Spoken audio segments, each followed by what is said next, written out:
محمد سعید عبیداللهیف رئیس سابق شهر دوشنبه و شخصیت‌های در گذشته خیلی پرنفوذ در عرصه سیاسی تاجیکستان روز 1 فوریه به سن مبارک 70 رسید.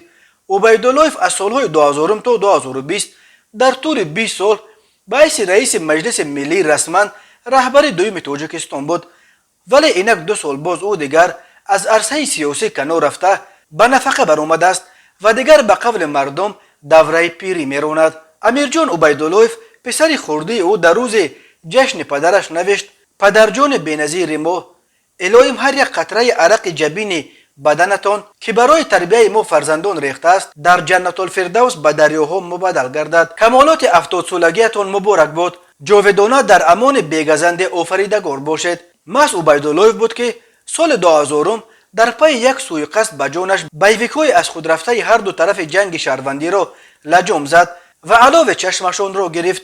این یکی از رویدادهایی است که در تاریخ نوین تاجیکستان همچون کارنامه مثبت عبیداللهیف ثبت شده است.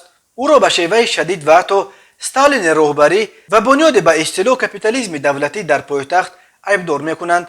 کار کردن با عبیداللهیف آسان نبود. کسی میتوانست چندین بار سکته قلب شود. اقرار میکنند آنهایی که با شهردار سابق دوشنبه کار کردند.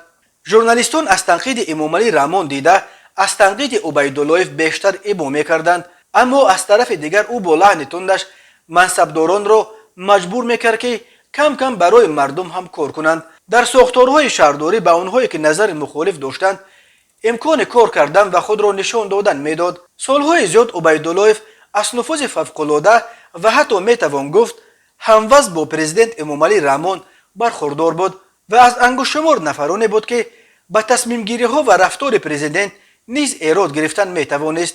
نفوذش بخصوص در دهه اول سالهای 2000 به حد بالا رفته بود که طرفدارانش او را پرزیدنت آینده تاجیکستان بعد امامعلی رحمان می شماریدند و حتی می گفتند که عبیداللهیف هرچند هنوز یکم نیست ولی الکی دوم هم نیست. ولی سر از پایان دهه اول عصر 21 در عرصه سیاسی تاجیکستان سمت و سو عوض شد و در جای یاران از سالهای 90 مانده امامعلی رحمان خویشاوندان او تنگ کرده گرفتند.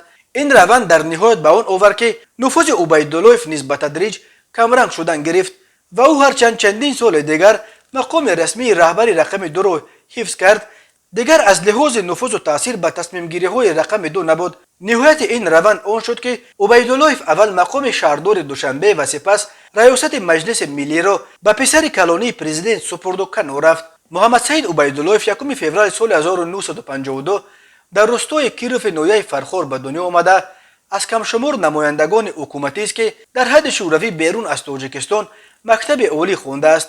عبیداللهیف سال 1974 دانشکده پلی‌تکنیکی شهر خارکوف اوکراین و سال 1985 مکتب عالی حزب کمونیستی را در شهر تاشکند ختم کرده است. بعد چند سال کار در نهادهای ولایت کولوب، عبیداللهیف 2 سالهای 1985 1986 وقتی همگی 33 سال داشت معاون رئیس کمیته دولتی امور تاجیکستان شد، ولی سپس باز به کولوب برگشت و تا سال 1990 رئیس کمیته امور این ولایت و سپس معاون رئیس کمیته اجرایی ولایت کولوب بود.